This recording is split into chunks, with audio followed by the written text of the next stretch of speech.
The next piece also almost doesn't need an introduction.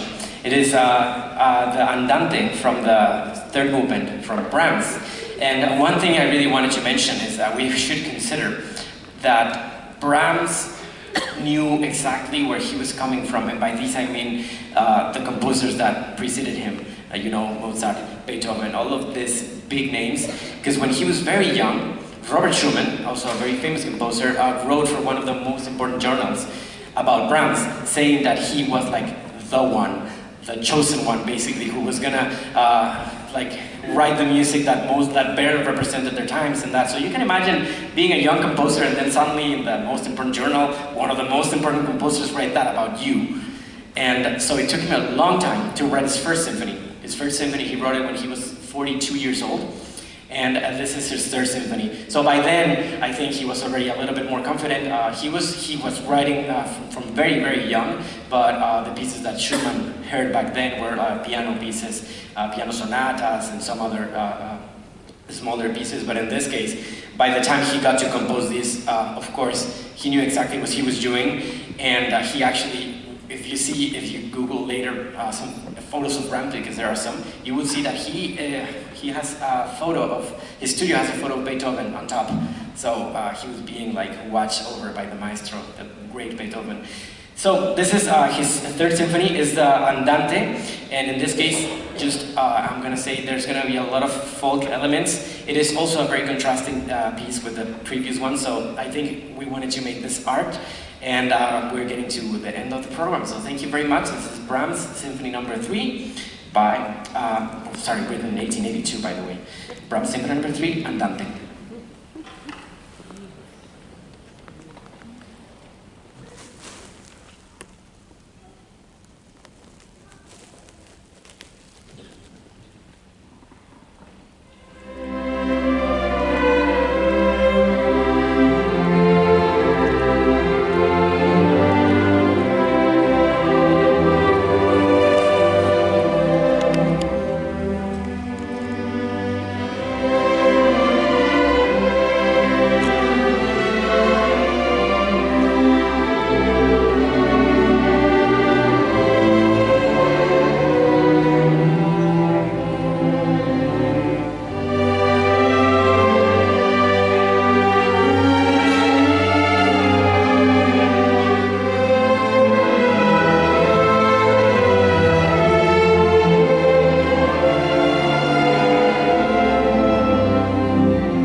Thanks a lot, and last but not least, we're gonna